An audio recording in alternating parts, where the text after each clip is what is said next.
بھائی کا سوال ہے علی بھائی، مجھے ہر وقت موت کا ڈر لگا رہتا ہے، آخر اس کی وجہ کیا ہو سکتی ہے اور اس کا علاج کیا ہے؟ کیا یہ کوئی نفسیاتی بیماری ہے؟ سر اس تو چنگی گالی کوئی نہیں ہے کہ کوئی شخص اپنی موت کو یاد کرے. ہاں نفسیاتی بیماری والا ایک مسئلہ علیحدہ سے ہے، وہ واقعی بعض لوگ ایسے ہیں ان کو بڑے بڑے علماء کو یہ نفسیاتی بیماری رہی ہے، حالانکہ پوری زندگی قرآن کی تفسیریں لکھتے رہے ہیں لیکن خدا پہ اتنا یقین نہیں تھا. کتنے، میں اب علماء کے نام نہیں لیتا، فوت بھی ہو چکے ہیں، وہ پھر وہ کہیں گے جی بے عزتی کر دی ہے. کئی علماء ایسے ہیں کہ پنکھے کے نیچے نہیں سوتے تھے کہ پنکھے ہی نہ گر پڑے، یہ بیماری بھی ہے. کئی لوگ جو ہیں وہ سفر نہیں کرتے ہوائی جہاز کا کہ کہیں ایئر کریش ہی نہ ہو جائے. ہاں نہیں بیماری ہے یہ لوگوں کو نا، اور یہ بیماری کا علاج صرف یہ ہے خدا پہ یقین. اور میں کہتا ہوں ایک مسلمان کو یہ بیماری ہو نا سر، اس کو تو اپنے ایمان کی فکر کرنی چاہیے. اس کا مطلب اس کا ایمان ہی مکمل نہیں ہوا ابھی. قرآن پاک میں جگہ جگہ ہے کہ جب موت کا وقت آ جائے گا نا ایک لمحہ آگے اور پیچھے نہیں ہوگا. یہ بات لوگ کرتے ہیں، یقین کسی کا نہیں ہے الا ماشاء اللہ. ٹھیک ہو گیا. اور یہ یقین ویسے اسی وقت بندے پہ آتا ہے جب بندہ موت کے منہ سے نکلے. میں ایک دفعہ نکلا ہوں نا تو مجھ سے کوئی پوچھے تو میں کہتا ہوں جی دنیا پوری مل کے بھی ایک بندے کو نہیں مار سکتی اگر اللہ نے اس کی زندگی رکھی ہوئی ہے، اور پوری دنیا مل کے کسی بندے کو بچا نہیں سکتی اگر اللہ تعالیٰ نے اس کے لیے موت مقرر کر دی. دیکھیں سورہ النساء میں آتا ہے کہ تم اپنے آپ کو مضبوط قلعوں میں بھی بند کر لو نا، موت وہاں بھی آ کے تمہیں رہی. اور سورہ آل عمران میں آتا ہے کہ کچھ منافقین نے کہا کہ ہمارے بھائی اس لیے مارے گئے غزوہ احد میں کہ یہ چلے گئے جنگ میں، دیکھو ہم واپس آئے تھے، ہم تو زندہ بچ گئے ہیں، کاش یہ ہماری بات مان کے اس وقت واپس آ جاتے تو یہ بھی تو نہ مرتے. تو اللہ تعالیٰ نے فرمایا ہے کہ اگر ان کی موت لکھی ہوتی نا تو یہ اپنی مقتل گاہوں کی طرف کھینچے چلے آتے. ان کی موت لکھی نہیں ہوئی تھی. ٹھیک ہے. سورہ لقمان میں آتا ہے نا 5 علوم اللہ تعالیٰ نے فرمایا نا میرے ساتھ خاص ہے، ان میں سے ایک یہ ہے کہ کوئی جان نہیں جانتی ہے کہ اس کو موت کس سرزمین میں آئے گی، کسی کو نہیں پتا. تو یہ موت اگر آپ کو پتا ہے کہ ایک مقررہ وقت پہ آنی ہے تو پھر اس بیماری کا علاج تو یہ ہے، کسی نفسیاتی ڈاکٹر کے پاس جانے کی ضرورت نہیں ہے، یہ اپنے ایمان کا علاج کریں. اور مسئلہ تقدیر اور موت کے حوالے سے میں اکثر یہ آیت سورہ حدید کی کوٹ کرتا ہوں، یہ آپ حرز جان بنا لیں جی. اعوذ باللہ من الشیطان الرجیم، بسم اللہ الرحمن الرحیم. سورۃ الحدید آیت نمبر 22-23.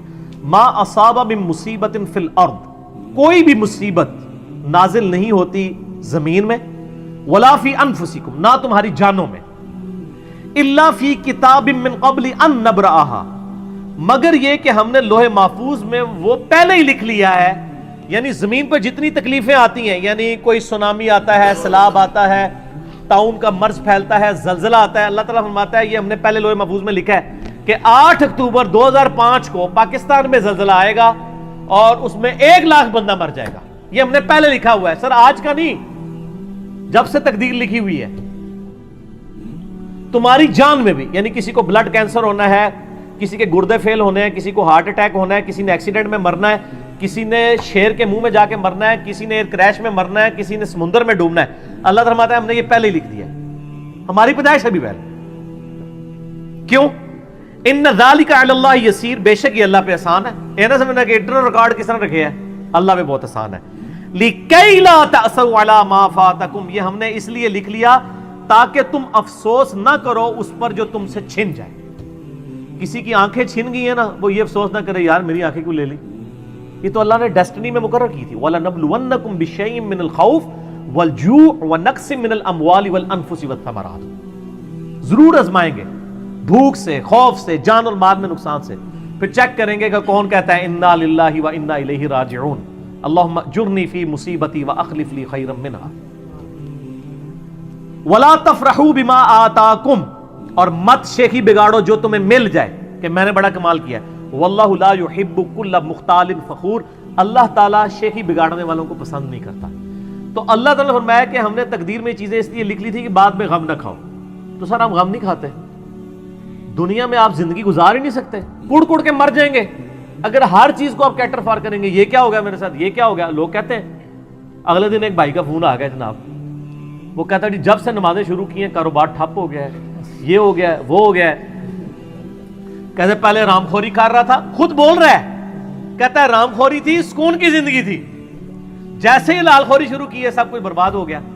سر یہ آپ کو کس نے پڑھایا تھا کہ حلال خوری کرنے والا اور دین پہ چلنے والا دنیا میں موجوں کی زندگی گزارے گا؟ یہ کہانی تو آپ کو غلط کروائی ہے نا ان وائزین نے. جامعہ ترمذی میں حدیث ہے سب سے زیادہ تکلیف نبیوں پہ آتی ہیں, اس کے بعد ان پر آتی ہیں جو نبیوں کے بعد اللہ کو سب سے محبوب ہوتے ہیں, اور اس کے بعد ان پر جو ان کے بعد سب سے بڑھ کے محبوب ہوتے ہیں. سر یہ آپ کو جو کہانیاں کراتے ہیں نا جی آپ اللہ کے راستے پر آ جائیں کوئی تکلیف نہیں آئے گی, نہ تکلیفیں تو آئیں گی. ہاں آپ کو حوصلہ مل جائے گا صبر کرنے کا. وہ تکلیف یقین کریں آپ راستے پر نہ بھی آتے نا, جو تکلیف آپ کے مقدر میں ہے نا وہ آنی ہے, وہ ٹلنے والی نہیں ہے, وہ اللہ نے آزمانا ہی آزمانا ہے. اور چیک کرنا ہے کہ کون گاڈ کو رسپانس کرتا ہے اور کون رونا پیٹنا ڈال کے بیٹھ جاتا ہے. نبی علیہ السلام پہ تھوڑی تکلیفیں آئی. 3 بیٹیاں آپ نے اپنے ہاتھوں سے دفن کی ہیں, بیٹے دفن کیے 3, ٹھیک ہے, اور جو جن کو بیٹا بنایا حسن و حسین کو ان کے بارے میں پہلے ہی جبریل آ کے بتا گئے کہ دونوں مار دیے جائیں گے. بیٹی کو بتا رہے ہیں میرے وفات کے فوراً بعد تو نے مر جانا ہے. ساری بخاری مسلم میں حدیثیں موجود ہیں. تو تکلیفیں تو کاٹی ہیں.